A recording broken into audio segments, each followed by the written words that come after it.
Hi, hey. As usual, it is Shayo Babatunde here, and this is another episode of our business vlog from Ken Blue. Please feel free to like, comment, and subscribe, and enjoy our brief catch up on what we've been getting this week at Ken Blue. As usual, let's get into it.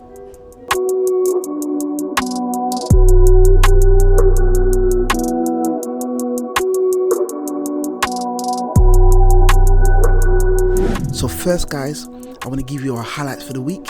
So recently, for those who know, it was April Fool's, and we had a great time pranking the team. See, payday was due, and we told a few people that we made a mistake, that they were meant to be paid on the 5th instead of the 1st. And the 5th was a weekend, so we said they're going to have to get paid on the 7th, which is even worse. This was hilarious because they had to stay composed and professional about not being paid on time. One of our remote professionals who's in our delivery team, he just laughed because he didn't know what else to do but just accept it. The beauty of it was the relief on their faces when I quickly told them it was an April Fool's prank. Don't panic, guys. No one was traumatized, no one was adversely affected by it. Quite a few of them could tell it might have been a prank, and they were all paid immediately after, just to ensure they were at ease. Lots of laughter from themselves and others. It was a great time, great team spirit. Next thing is what they always tell me to talk about, which is new client updates. I find these boring, but again, more new clients this week. I think we signed up about 3 new clients and 1 very good long-term contract, and we have a few other projects on the go that we've been able to upsell clients into because of the work we've done with them previously. So it's always good to see, always good to have, and exciting times ahead. One of our leads from our ads was a sweet old lady who was trying to build her handmade occasion card making business. She was looking into business growth, but she really just wanted to launch something simple that can make her a bit of money while she does a hobby. She had a few health conditions, was recovering from a tough time in life. I just wanted to do something she enjoyed with her hands and make a bit of money on the side.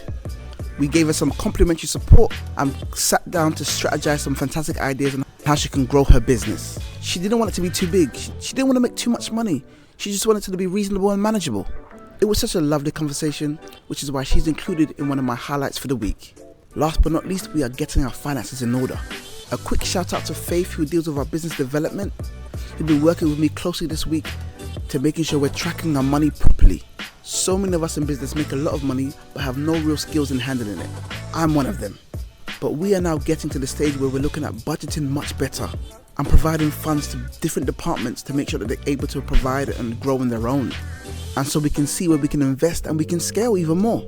This is kind of the stuff I do naturally, but handing it over to the team has always been my goal and my plan. And it's amazing to feel like we're finally getting there. And those are the highlights, guys.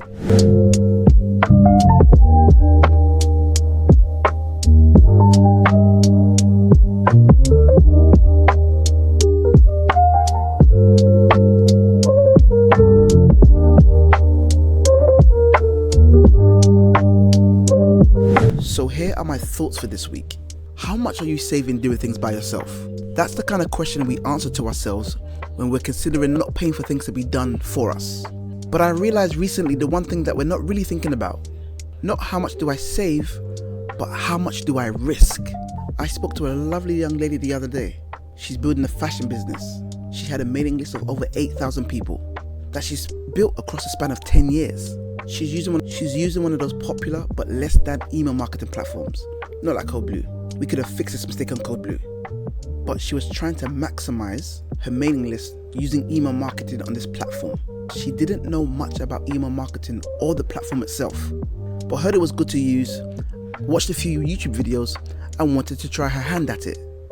It would have cost her at least a couple hundred to get it done for her.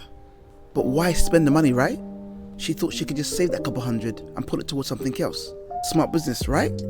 But in the process, she tried her hand at it, clicked a few things, and ended up deleting over 6,000 people on her mailing list. She basically asked the system to clean her mailing list based on some really poor and unclear parameters. For those who know, you know that mailing lists are king. Data is king.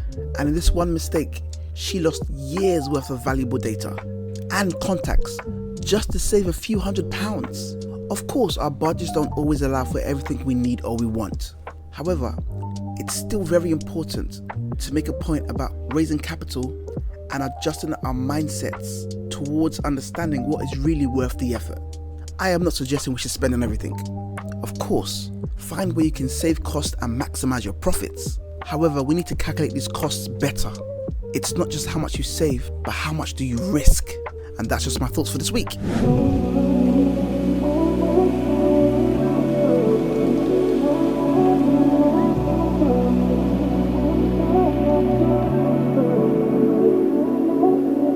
So another week and another case study, and this time it's Chemblue again. Now, we regularly advise our clients to run ads, but people don't always see how it works or if it's worth it. They also want to know what it entails. So this week, I want to share about how we got a new contract client through an ad and let you know what the numbers actually look like. Let's begin. So we created a downloadable guide of our business growth blueprint to help small businesses who want to develop and grow. We created a video for it and an image for it, put the funnel together, and we launched the ad by the 10th of March 2025.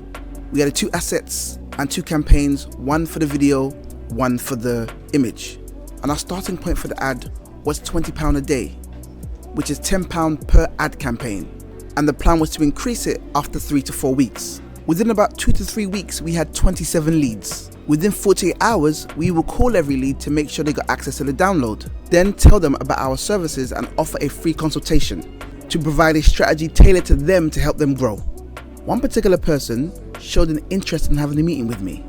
We worked out a way to grow her business to 2 million in revenue within 12 to 18 months. She then signed up for a contract price of over £30,000 per year, with an additional £5,000 for the first phase of the project. Now in total, we spent approximately £270 on the ad over the period that we measured.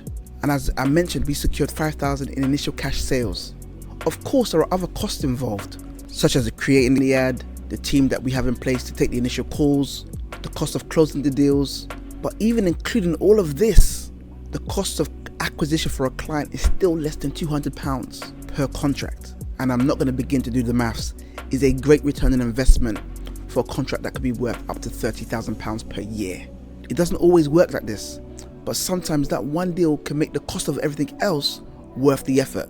So overall, it is worth it, and it does work like that, because this is essentially the point of marketing and the point of investing in it. Too many people talk to me and they want to secure deals like this. They want to get these high ticket deals. But are often not willing to put in the investment. Scared money don't make no money. Let's keep going. I really hope you enjoyed the video. As usual, connect with us on all other platforms and click the link in our video description to download our free business growth guide. Till next time, from me and the team, have a great weekend and a fantastic week next week.